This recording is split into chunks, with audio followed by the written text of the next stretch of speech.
จากเด็กนักมวยคนหนึ่งครับที่แบบไม่มีอะไรเลย ตั้งแต่ก้าวมาชีวิตนักมวยนี่ก็มีทุกอย่างนะครับมวยไทยให้ทุกอย่างครับให้ทั้งฐานะที่ดีขึ้นให้ทั้งร่างกายที่แข็งแรงให้ทั้งความคิดความมีระเบียบวินัยมวยไทยก็คือชีวิตของผม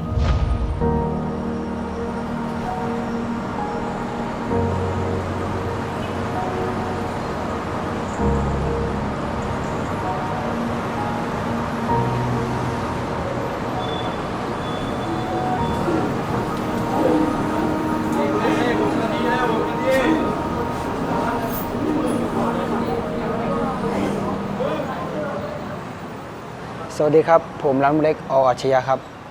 สังกัดค่ายของทีเด็ด99ครับผม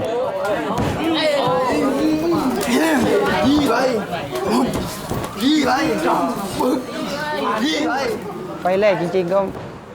ไม่ได้รู้ตัวหรอกครับไปดูพี่ชายชกที่ท่าน้ำนนท์นะครับเป็นรายการประจำปีประมาณนี้ครับก็ไปดูเฉยๆครับไม่รู้ว่าตัวเองจะได้ต่อยแล้วก็มาประกบชกเลยครับเราชอบเลยครับเราเห็นพี่ชายมันเหมือนคล้ายซึมซับหรือเปล่าและอีกอย่างก็อยากแบบหาเงินนะครับตอนเด็กๆเคยได้อยากเห็นพี่ชายได้ตังค์ก็อยากชกประมาณนี้ครับ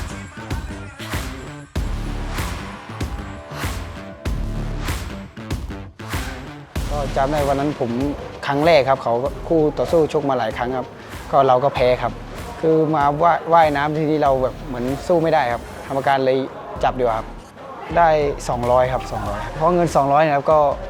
ก็เลยเห็นเป็นเงินที่สูงครับก็เลยตั้งแต่นั้นก็ชกมาเรื่อยๆครับตอนนั้นเราแค่แบบเหมือนปิดเทอมจะมาซ้อมประมาณนี้ครับปิดเทอมจะมาซ้อมแล้วเขาก็จะจับชกเปิดเทอมก็หยุดอย่างเงี้ยครับผมอยู่ที่นนทบุรีเป็นวัดครับคือแม่ผมอาศัยอยู่ที่วัดครับก็คือตอนนั้นก็ลำบากครับผมหยุดประมาณ15 ไฟล์ผมก็หยุดใช่ไหมครับหยุดประมาณป.2ผมก็บิณฑบาต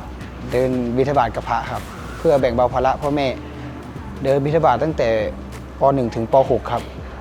แล้วจากนั้นก็แบบรู้สึกแบบว่าอยากชกมวยตามพี่ชายครับพอคิดตอนนั้นแค่อยากแบ่งเบาภาระพ่อแม่ครับก็คือตอนแรกก็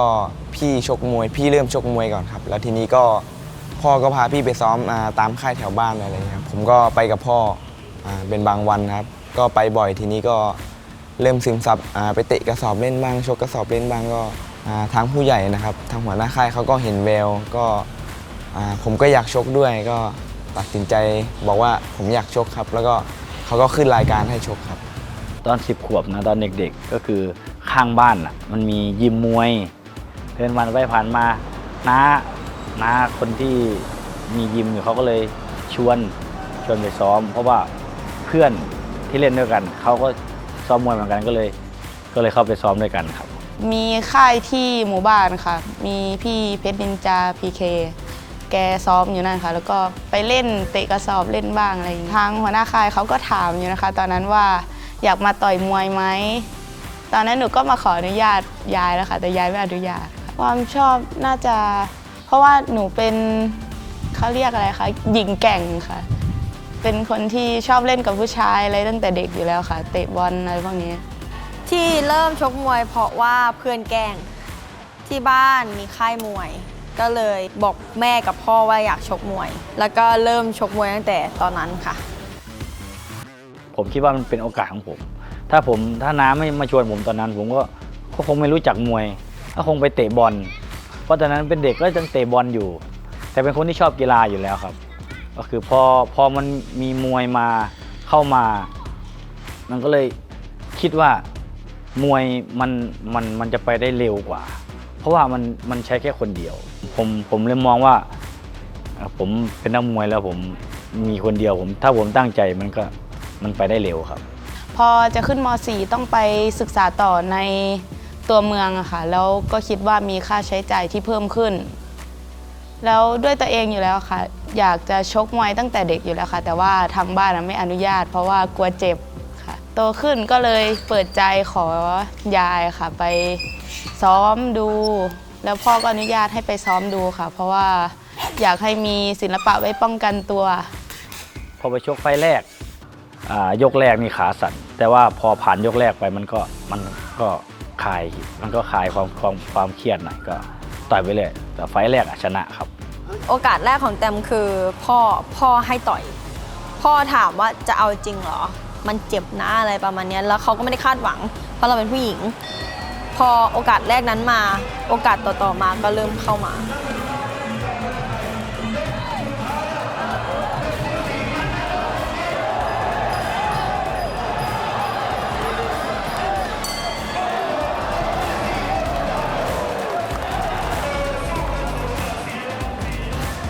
มวยไทยเท่ากับเลยกีฬาของคนจน ไม่มีพ่อแม่คนไหนที่เขามีสตางค์แล้วอยากจะส่งลูกมาเป็นนักมวยหรอก มันกลับกันในต่างประเทศนะ ในต่างประเทศคือพี่จะยกตัวอย่างแบบนี้เสมอว่าในญี่ปุ่น พ่อแม่สนับสนุนลูกให้เป็นนักมวย เพราะมันไปถึงความเป็นสุดยอดได้ เพราะค่าตัวนักมวยญี่ปุ่นเวลาเขาชกที30 ล้านบาท40 ล้านบาทของเขาคือเวลาเขาจะซ้อมมวยเขาต้องไปจ่ายตังค์ให้ค่ายกลับกันนะคนไทยต้องไปรับลูกเขามาเลี้ยงต้องไปรับลูกเขามาเลี้ยงไม่พอเขาชกปุ๊บต้องจ่ายค่าตัวให้เขาแต่ในญี่ปุ่นเขากลับกันจนกว่าเขาจะเก่งเนี่ยพ่อแม่ต้องใช้เงินเท่าไหร่นั่นคือสปอนเซอร์คือพ่อแม่ของตัวเองแต่วันนี้สปอนเซอร์ที่ดูแลนักมวยคือหัวหน้าคณะถูกไหมแล้วหัวหน้าคณะคือเป็นชาวบ้านชาวบ้านที่พลังพังครอบครัวเขาเองเขายังจะไม่รอดเลยอ่ะแล้วเขาต้องมาเลี้ยงเด็กอีกที่ไม่ใช่ลูกเขาอีกอ่ะแล้วใครจะไปทำแบบนี้ไหวอ่ะ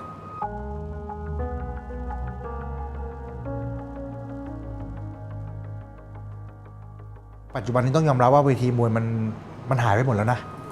เวทีมวยที่เป็นเวทีมวยมาตรฐานประจำจังหวัดเลิกหมดแล้วก่อนจะเข้ากรุงเทพเนี่ยนักมวยต้องไปผ่านเวทีนี้ก่อนเป็นหน่วยคัดกรองเลยเหมือนโควิดอ่ะเข้าใจปะคือต้องมีหน่วยคัดกรองว่าผ่านไม่ผ่านไอ้ผ่านคนไหนผ่านคือได้เข้าต่อเข้าเมืองมาต่อมาที่กรุงเทพเพื่อจะไปลุมพินีหรือราชดำเนินไอ้ไม่ผ่านก็ต้องกลับไปวนที่เดิมก่อนเพื่อต้องมาผ่านด่านนี้ให้ได้เลิกไปแล้วแล้วเนี่ยปัจจุบันแล้วมันไม่มีแล้วสนามบอลยังมีทั่วประเทศป่ะสโมสรบุรีรัมย์สโมสรนั้นสโมสรนี้เขายังมีสนามเป็นของตัวเองใช่ป่ะแต่ว่าปัจจุบันนี้โรงงานการผลิตนักมวยเหล่านี้มันเลิกไปหมดแล้วมันก็เลยเป็นเหตุผลที่ว่าณวันนี้เนี่ยนอกจากโรงงานการผลิตที่เรื่องของเวทีมวยแล้วค่ายมวยเองก็ปิดตัวไปตั้งแต่โควิดเป็นต้นมาณวันนี้นะสิ่งที่ควรต้องแก้ไขแบบเร่งด่วนกว่าการที่จะเอามวยไทยไปโอลิมปิกนะเร่งด่วนที่สุดเลยนะค่ายมวยต้องทำให้ค่ายมวยมากขึ้นให้ได้เพื่อให้ค่ายมวยเป็นตัวผลิตนักมวยออกมาเวทีต้องมีพื้นที่ให้กับเวทีเหล่านี้ให้เขาอยู่ให้ได้เพื่อเขาจะได้เป็นด่านต่างๆในการที่จะให้นักมวยเนี่ยไม่ได้มีโอกาสเข้ามาอาจจะเก่งไม่เก่งไม่รู้เข้ามาได้ลองก่อนเข้ามาอยู่ในระบบก่อนพอเข้ามาในระบบเสร็จปุ๊บมันจะมีการคัดกรองกันไปเองเป็นที่สร้างรายได้ด้วยให้กับเด็กๆต่างจังหวัดเหล่านี้เขาได้มีที่สร้างรายได้เพราะภาระตอนนี้กลายเป็นว่าโปรโมเตอร์ที่เหลืออยู่4คนในประเทศไทยเนี่ยต้องรับภาระนักมวยทั่วประเทศเลย20-30 โลก็ต้องมาต่อยกรุงเทพแล้วเพราะว่าเขาไม่มีที่จัดเด็กเหล่านี้ก็ไม่รู้จะไปต่อยที่ไหนก็ต้องเข้ามาอยู่กรุงเทพพอเข้ามาอยู่กรุงเทพเสร็จปุ๊บโปรโมเตอร์ก็ต้องมีภาระในการที่จัดแค่ดูแลนักมวย300 คน400 คนใช่ไหม1,000 คน1,000 กว่าคนอย่างเงี้ยดูแลไหวไหมมันก็ไม่ไหวแล้วมีอยู่4 คนนะปัจจุบันนี้ที่เหลืออยู่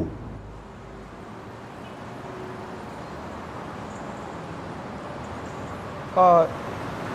เริ่มมาจบป .6 เริ่มมาจริงจังเลยครับไฟล์แรกได้ไปต่อยที่พัทยาครับได้ค่าตัว 2,000 ครับเป็นค่าตัวที่สูงที่สุดเลย ครั้งแรกเลยใช่ไหมครับต่อยที่ราชดำเนินก่อนครับรายการศึกษาสมัยครับก็รู้สึกดีใจครับแล้วก็ตกใจเลยครับเพราะว่าเป็นรายการใหญ่คนเยอะครับที่ราชดำเนินครับก็ลืมอะไรทุกอย่างครับ ก็เข้ากรุงเทพตอนอายุ14ครับก็เดินสายไปทั่วว่าต่อยเป็นเกือบ200 ครั้งครับชกแถวจังหวัดใกล้ๆเคียงแถวอำเภอใกล้ๆเคียงจนแบบหาคู่ชกไม่ได้แล้วหาคู่ชกยากมันก็เลยต้องยกระดับขึ้นเพื่อได้มีคู่ชกก็ต้องเข้ามาในกรุงเทพหลังจากจบที่พัทยาไฟล์แรกไฟล์ที่2ผมก็เข้าราชดำเนินได้ใช่ไหมครับก็คือเวทีมันใหญ่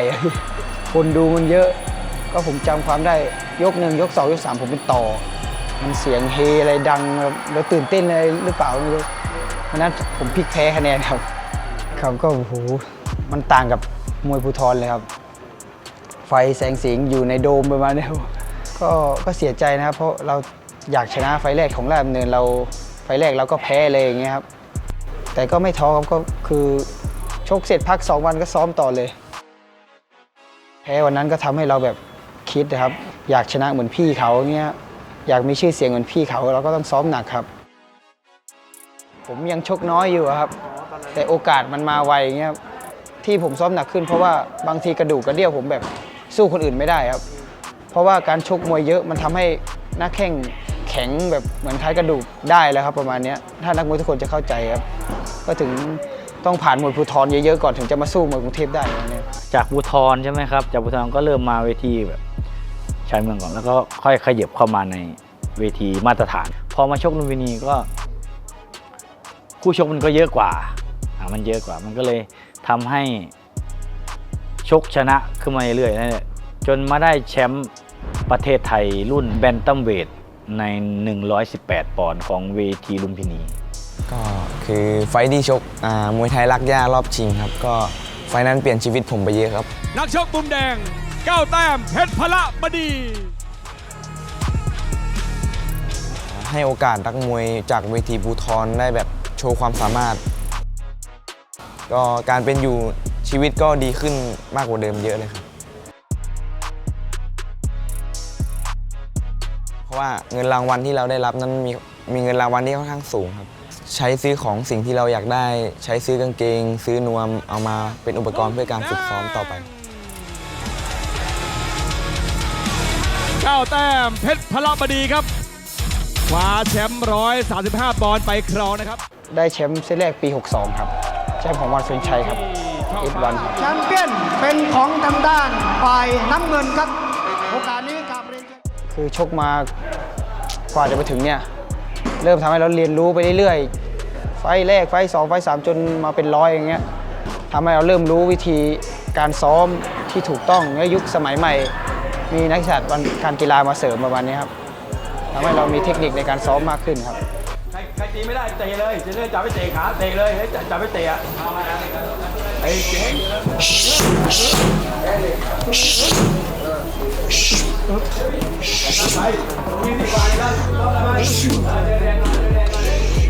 ผมก็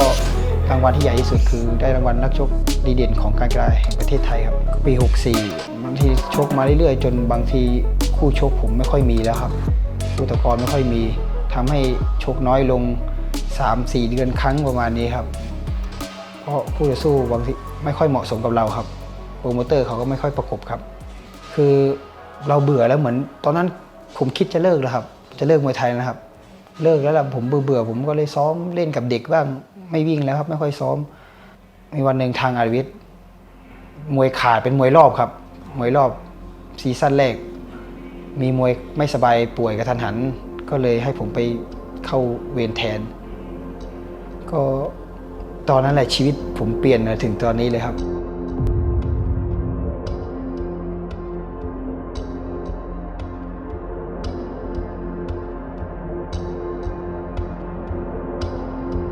ผมได้มาชกแทนครับ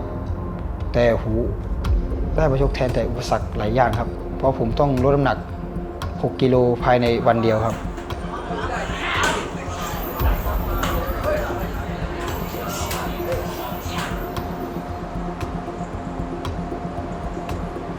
ก็คือนั้นก็ไปวิ่งเลยครับเช้าเที่ยงเย็นและกลางคืนอีกวันเดียวเต็มๆครับใจก็อยากชกครับเพราะว่ามวยไทย5 ยกแล้วก็ไม่ได้ชกแล้วถ้าเราทำไม่ได้ตอนนี้เราก็คงต้องไม่ได้ชกอีกก็เลยฝืนจนวันนั้นผมทำหนักได้ครับ นี่คือรายการ RWS ราชดำเนิน World Series This is Muay Thai and this is ราชดำเนิน สัปดาห์นี้พิเศษสุดๆครับเราได้สมาชิกใหม่อย่างนักชกนะครับนักมวยไทยยอดเยี่ยมเจ้าของรางวัลนักมวยถ้วยพระราชทานของการกีฬาแห่งประเทศไทยปี2563ครับลำน้ำมูลเล็กอัจฉริยะที่จะมาแจมแล้วก็มาร่วมชิงชัยเข็มขัดแชมป์เส้น ขอต้อนรับในมุมแดงครับลำน้ำมูลเล็ก ออัจฉริยะ เขาไม่ใช่นักชกธรรมดาครับ นี่คือยอดมวยครับ ผมพอดีแล้วครับ แต่ผมไม่มีแรงเลยผมคิดว่าผมคุยแต่เทรนเนอร์ว่าผมไม่มีแรงชกเลย ถ้าต่อให้ผมน้ำหนักผ่านผมก็คงไม่มีแรงชกหรอกขอแค่ชกให้ออกมาดีแพ้ชนะก็ไม่ได้ซีเรียสคิดแค่นี้ครับประสบการณ์เราดีกว่าคู่ชกครับเราได้เปรียบแค่ตรงนี้ตรงเดียวในเรื่องสภาพร่างกายอะไรหลายอย่างเราคือเสียเปรียบทุกอย่างครับ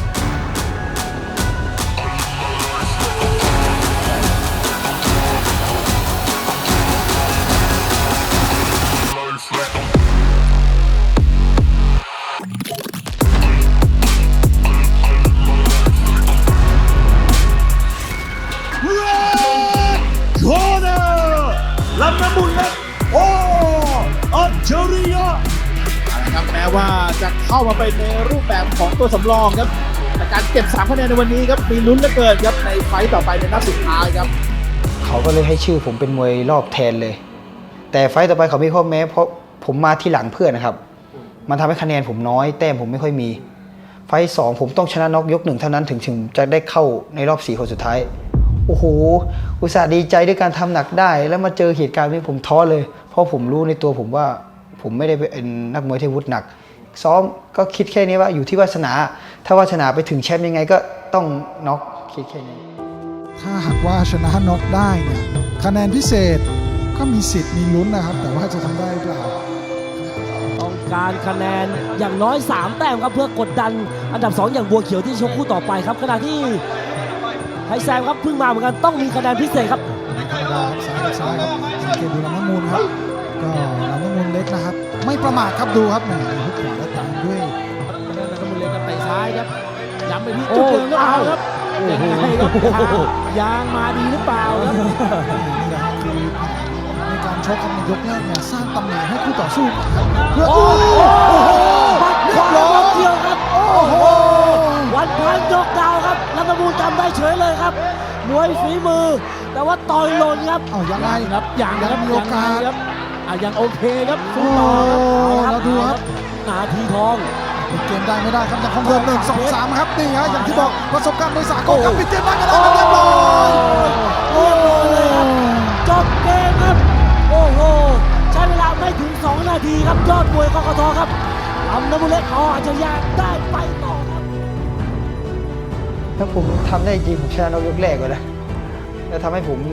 แต้มนำได้เป็นเข้ารอบ4คนเลยครับต้องน็อกแค่ยกแรกครับถ้าผ่านยกแรกคือเราก็ไม่ได้เข้ารอบแล้ว ก็ดีใจครับตอนที่ทำการนับ8ครับก็เลยว่าต้องน็อกนัดมองเวลาเหลืออีกแค่40วิก็เลยน็อกได้ครับคือมั่นใจสูงนะว่ามองถึงแชมป์ครับ ลำน้ำมูลเล็กออัจฉริยะครับแหม่ผลงานสร้างไว้แฟนมวยจำได้แน่นอนครับกับ2 ครั้ง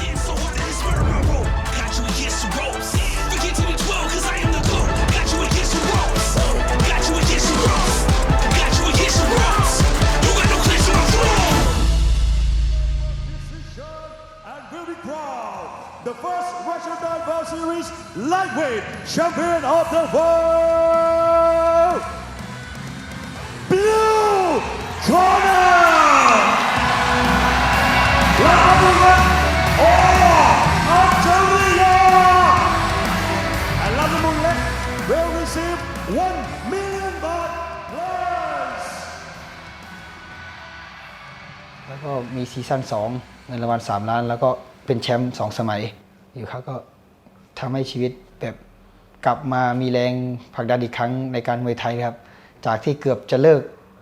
ก็ได้กลับมายืนอีกครั้งหนึ่ง ลากย่าหรือว่าเขาให้โอกาสเด็กเยอะมากคือเขาแบ่งโอกาสให้เด็กนักมวยทั่วประเทศเลยจะอยู่ที่ว่าใครจะได้เข้ามารอบลึกแค่นั้นเลยสำหรับหนูคิดว่าที่แน่ๆเลยต้องทำร่างกายขยันซ้อมไว้ก่อนเราไม่รู้หรอกค่ะว่าโอกาสมันจะมาตอนไหนแต่เมื่อโอกาสมันมาปุ๊บให้เราพร้อมที่จะคว้ามันเลย การเกตพอเมืองเพชรเครื่องดื่มคอมมานโดเชฟซ้ายไปก่อนก็บริก้ามีจระเข้ฟันเราก็เต็มที่กับทุกโอกาสที่เขาให้เรามาค่ะเราก็ได้ไปสัมผัส เวทีโลกที่ใครหลายๆคนก็อยากมาสัมผัสเวทีมาตรฐานที่แบบหลายๆคนเก่งนะแต่ไม่มีโอกาสได้ไปมันสอนให้หนูเรียนรู้ประสบการณ์หนูจะบอกตัวเองตลอดเลยว่าอย่าหยุดที่จะพัฒนาตัวเอง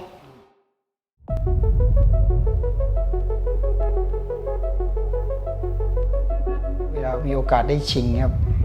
มันก็เหมือนมีโอกาสขั้นหนึ่งแต่เวลาป้องกันแชมป์คือส่วนมากมันเยอะนะครับเวลาป้องกันแชมป์มักจะเสียแชมป์กันจริงๆแล้วมันยากมากมันต้องแบบเพราะว่าคนที่จะมาชกกับเราเขามาหวังจะเอาแชมป์ของเรา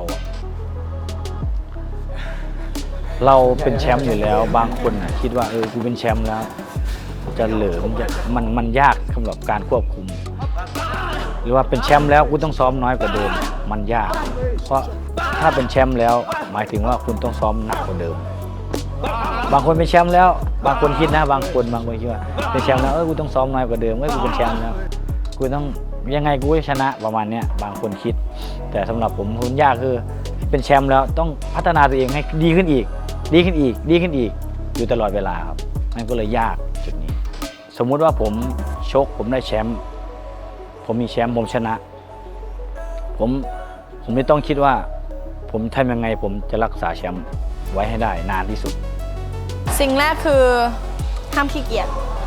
สิ่งที่สองขยันก็เหมือนกันห้ามขี้เกียจขยันมีวินัยตลอดเวลาสิ่งที่สามที่สำคัญที่สุดคือห้ามหลงตัวเองนั่นคือเคยหลงมาทีนึงแล้วก็เสียไปทุกอย่างก็เลยต้องข่มตัวเองตรงนี้ไว้ว่าต่อให้ดังแค่ไหนเท้าต้องแตะพื้นนะห้ามลอยตอนที่เหลิงไม่รู้ตัวว่าเหลิงแต่มีคนเตือนมึงไม่เหมือนเดิมนะเสี่ยจะเตือนมาตลอดว่ามึงไม่เหมือนเดิมนะมึงทำตัวมาไม่เหมือนที่มึงมานี่เลยมึงขยันมึงอะไรตอนนี้มึงไม่เหมือนเดิมเลยแล้วก็ตรงตามนั้นก็คือไม่เหมือนเดิมขี้เกียจซ้อมมีความรักคิดว่าตัวเองโอเคซ้อมขนาดนี้ไม่มีใครเก่งแล้วก็ไม่ใช่เพราะว่าอย่างที่บอกคู่ต่อยเราต้องซ้อมมากกว่าเราถ้าเขาจะมาเอาของเราฉะนั้นนั่นคือสิ่งที่เหลิงแล้วก็ทำให้ตัวเองเสียใจมากที่สุดแล้วก็ทำให้คนข้างหลังอย่างเช่นพ่อกับแม่เสียใจมากๆต่อให้ไปไกลแค่ไหนหรือดังขนาดไหนให้มองจุดที่มาว่าตัวเองแตะเท้าตัวเองแตะพื้นลึกขนาดไหนก็ยังต้องลึกขนาดนั้นเพราะว่าถ้าตัวเองวันหนึ่งลอยขึ้นมามันจะดึงตัวเองกลับมายากพอสมควรอย่างเราใช้เวลาปีหนึ่งในการกลับมาถ้าจะเปรียบเป็นกราฟเราต้องขึ้นไปมากกว่าเดิมเพราะว่าคนถ้าสมมติเราอยู่100คนที่อยากจะได้เข็มขัดเราเขาต้องซ้อมมา120แน่นอนฉะนั้นเราต้องซ้อมให้มากกว่าเดิมมันเหมือนแบบว่าไม่ได้แข่งกับคู่ต่อยอย่างเดียวมันแข่งกับตัวเองว่าตัวเองจะพัฒนาตัวเองไปได้ขนาดไหนบอกตัวเองทุกวันค่ะว่าอย่ากลับไปลงรอยเดิมนะอย่าเหมือนแบบว่ามันมี2ทางอย่าข้ามไปทางที่มันแบบว่าทำให้ตัวเองเจ็บนะทำแบบเดินตรงๆเลยมันจะได้แบบทุกคนจะได้โอเคว่าเห็นว่าเราพัฒนาจริงๆโอกาสมาแล้วคือแบบเราไม่อยากเสียโอกาสครับขนาดวันนั้นเราไม่ได้ซ้อมยังมีโอกาสมาได้ต่อเวลาเราไม่รู้ข้างหน้าหรอกว่าคือจะมาแบบไหนบางทีอาจจะบางคนต้องการเราไปชกต่างประเทศอะไรมันก็เยอะแยะครับเราทำร่างกายดีกว่าไปเรื่อยๆถึงจะไม่ซ้อมหนักถ้าไม่มีรายการแล้วก็พอประมาณแต่ไม่หยุดครับคนเรามันไม่ได้มีโอกาสง่ายๆนะที่จะได้สิ่งดีๆเข้ามาในชีวิตพี่เนี่ยเป็นคนหนึ่งที่ศรัทธาในเรื่องของโอกาสมากเพราะตัวพี่เองก็เป็นคนที่ได้รับโอกาสเยอะจากผู้ใหญ่เหมือนกันทุกคนมีโอกาสเท่ากันหมดไม่จำเป็นว่าต้องเก่งหรือไม่เก่งนะเพราะสำคัญกว่าเรื่องของความเก่งคือความดีวันหนึ่งพรสวรรค์อาจจะยังไม่ได้เยอะแต่เขามีพรแสวงมากเลยในการที่จะทำงานของเขาเนี่ยทำอาชีพของเขาให้ออกมาดีที่สุดเขาฝึกซ้อมหนักกว่าคนอื่นมีความมุ่งมั่นมีความมุมานะมีความขยันเนี่ยน่าสนับสนุนมากกว่าคนที่เก่งแล้วลืมตัวคุณได้ชกในรายการหนึ่งรายการเนี่ยมันคือการโชว์ให้คนได้เห็นแล้วนะได้ฉายแววของตัวเองแล้วนะว่าคุณมีดีขนาดไหน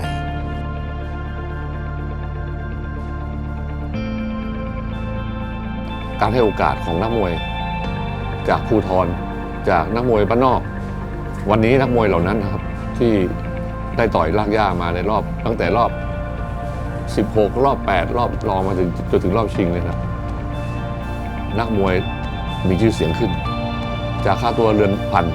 ตอนนี้ค่าตัวเป็นหมื่นนะครับแล้วมีหลายคนที่มีโอกาสขึ้นมามากก็คือไปต่อยในเวทีมาตรฐานมากขึ้นอย่างราชดำเนินลุมพินีอ้อมน้อยรังสิตแม้กระทั่งรายการมวยวันซึ่งต่อยมวย3 ยกก็เปิดโอกาสให้เด็กพวกนี้ขึ้นไปวันนี้ที่เราทำมา2 ปีนะถือว่าประสบความสำเร็จแล้วสร้างนักมวยสร้างบุคลากรมวยนะครับรวมถึงโปรโมเตอร์และก็ค่ายมวยก็เกิดขึ้นตามมาจากโควิดค่ายมวยก็ดาวลงไปนักมวยก็หายไปเมื่อก่อนนักมวยมีเป็น10,000 คนวันนี้ขึ้นทะเบียนอยู่ไม่กี่คนประมาณนัก5-6,000 คนโอเคครับนั่นคือโอกาสที่เราทำให้นักมวยขึ้นมาแล้วน้องๆเขาก็มีโอกาสนะแม้กระทั่งแชมป์เราปีแรกนะครับเป็นเด็กสลัมด้วยซ้ำไปนะครับวันนี้เด็กคนนั้นนะค่าตัว 7-8 หมื่นละก็ถือว่าเราให้โอกาสเขามากโอกาสมีไว้ขวายคว้านะครับถ้าผมได้ต่อยรายการหนึ่งสักรายการหนึ่งแล้วทางภาครัฐอย่างการกีฬาอย่างสคม.เข้าไปช่วยเหลือผมต้องคว้าไว้จริงๆอย่างที่ผมนำเรียนตั้งแต่แรกครับว่าเราสร้างมวยในรายการลากย่าวันนี้มันก็ต่อยอดด้วยจังหวัดต่างๆเริ่มตื่นตัวก็ไปลากย่าระดับจังหวัดเขาสร้างมาเรามีรายการที่เราจัดเองโดยสคม.จ้างโปรโมเตอร์ในท้องถิ่นเป็นคัสเตอร์ของนักมวยลากย่าตรงนี้ให้โอกาสกับนักมวยให้โอกาสนักมวยในจังหวัดให้โอกาสนักมวยในท้องที่ให้โอกาสโปรโมเตอร์ในท้องที่อีกเรื่องหนึ่งก็คือเรามีงบประมาณสนับสนุนการจัดการแข่งขันชกมวยก็คือให้บุคคลทั้ง7ไม่ว่าจะเป็นนักมวยโปรโมเตอร์ต่างๆที่อยู่ในกฎหมายในพรบสามารถขอรับการสนับสนุนการจัดการแข่งขันชกมวยได้โดยทำโครงการมาส่งที่สคม.โครงการเหล่านั้นก็จะนำมาพิจารณาว่าจะไปจัดที่ไหนได้อย่างไรนั่นส่วนหนึ่งแต่ให้โปรโมเตอร์ของท้องถิ่นนะครับจัดอีกอันนึงก็ออกไปจัดมวยไทยมัสเตอร์แลนด์หรือมวยไทยวิธีไทยหรืออะไรก็แล้วแต่ที่เป็นโครงการที่นโยบายของรัฐ20 ที่ในทั่วภูมิภาคนะครับมีอยู่5 ภาคก็ภาคละ4ที่เราจะต้องไปนี่คือพยายามที่จะหาโอกาสให้เด็กเหล่านั้นอีกส่วนหนึ่งก็คือโปรโมเตอร์ขอมาอีกส่วนหนึ่งเราก็ไปจัดให้อันนี้นโยบายของผู้ใหญ่นะครับก็เอามวยไปต่อยในรายการใหญ่ๆมา 3-4 แมตช์ตรงนี้แหละมันทำให้เด็กข้างนอกเด็กบ้านๆที่กำลังซ้อมมวยอยู่เกิดมีไอดอลขึ้นมาเกิดมีความอยากขึ้นมาเกิดอยากเป็นคนนั้นอยากเป็นซุ้มวอนอยากเป็นรถถังใช่ไหมตอนนี้นักรถถังภาคเหนือมีแล้วมันรถถังภาคเหนือแสดงว่ามันเอารถถังเป็นไอดอลแล้ววันนี้อาจจะมีซุปเปอร์เล็กเกิดขึ้นอีกสัก 2-3 คนใช่ไหมมีตะวันฉายเกิดอีกสัก 2-3 คนใครจะไปรู้นั่นคือบุคคลสาธารณะละที่เด็กเหล่านี้มองแล้วว่าสไตล์คนที่ต่อยดีต่อยแบบไหนเราก็ให้โอกาสก็ไปจัดให้เขาโอกาสมวยมันมีเยอะมากตอนนี้ถ้าตั้งใจจริงเข้ามาได้จริงเนี่ยโอกาสที่จะมีชื่อเสียงหรือว่ามีอะไรหลายๆอย่างนี้ได้เลยสบายก็อย่างแรกก็ขอให้ซ้อมให้ดีที่สุดครับโอกาสเรากว่าจะเข้าเวทีมาตรฐานแล้วครับก็คือไม่อยากให้เสียโอกาสอยากให้โชว์ฟอร์มให้เป็นไฟท์ที่ดีที่สุดของความทรงจำประมาณนี้ครับทุกคนนักมวยมันใฝ่ฝันแชมป์แล้วครับก็อยากให้ทุกคนตั้งใจครับ